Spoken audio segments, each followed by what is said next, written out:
Après plusieurs années de discussion, nous venons d'obtenir l'accord d'Eric Rohmer pour un film qui lui serait consacré. Le film, d'une durée de 52 minutes, serait tourné en Super 16 pour être en accord avec le format qui sera celui de la télévision de demain. Les modalités du filmage ont été déterminées avec Rohmer au cours de repérages pour le moins tatillons. Sont prévus un tournage en studio, quelques situations en présence d'œuvres d'art plastique. Il ne faut pas oublier que Rohmer est l'auteur du Celluloïd et le marbre. Une confrontation avec le décor permanent de ses films, Paris. On sait en effet que Paris est le seul personnage qui soit commun à tous les cinéastes de la nouvelle vague. Seulement, il ne s'agit pas du même Paris.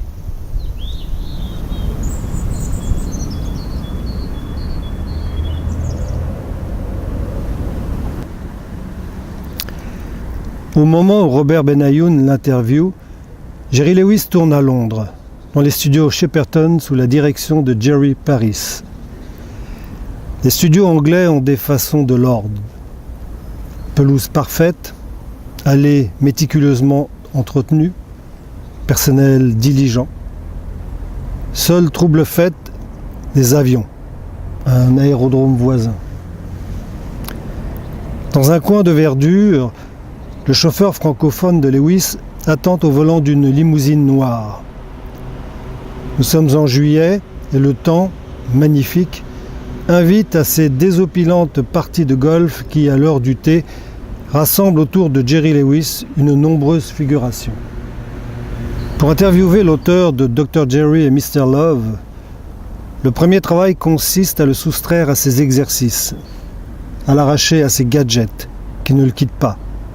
Appareil photo, Polaroid de toute espèce, magnétophone de toute marque et surtout caméra au point, à attendre le moment où son métier de comédien le rend à la vie sociale.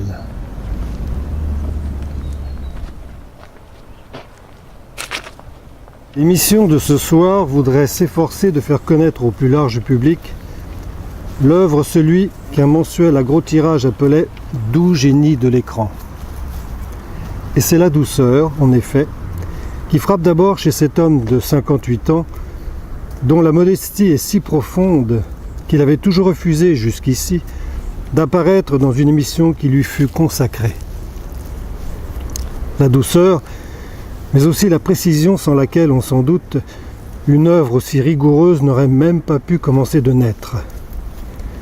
Quant à la mise en page de l'émission, son auteur, André S. Labarthe, l'a voulu comme un hommage à Jean-Christophe Averty.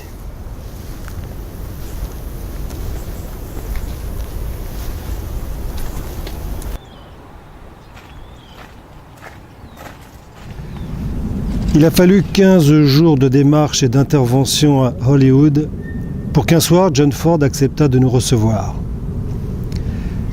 John Ford était au lit. Il était 7 heures du soir. L'entretien a duré environ une demi-heure. Cette demi-heure document véritablement arraché à l'histoire, nous avons souhaité la reconstituer intégralement. Le téléspectateur se trouve alors embarqué dans une sorte d'aventure insolite, parfois loufoque, baignant toujours dans une cocasserie haute en couleurs. On sait que Ford est l'un des 3 borgnes du cinéma américain, les autres étant Walsh et Lang. Peut-être faudrait-il prévenir le spectateur qu'il est également un peu sourd, des suites d'une blessure de guerre qui est la cause de la perte de son œil, ce qui engage parfois le dialogue dans des voies inattendues.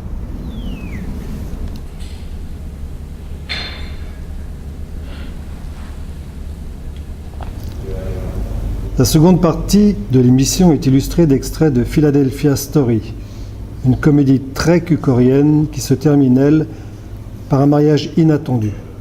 Katharine Hepburn et Cary Grant.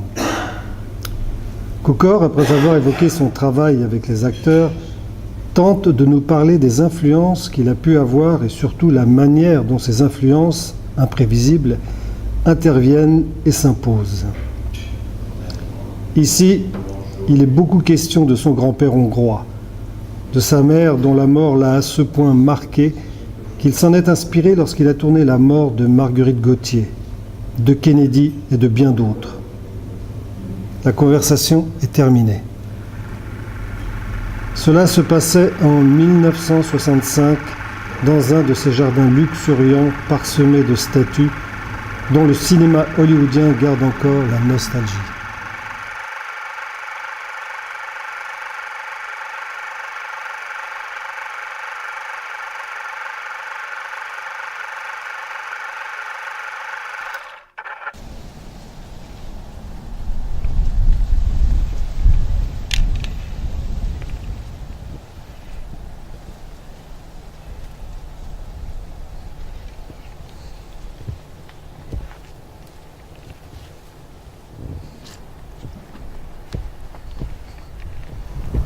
Vous êtes un bébé, dit Fritz Lang à Godard, et je suis un dinosaure.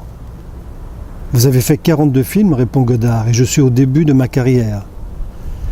Ainsi s'amorce un dialogue qui les conduit tous deux à s'interroger, à confronter leurs points de vue respectifs, à ordonner enfin leurs idées dans la perspective plus large du cinéma dans son ensemble.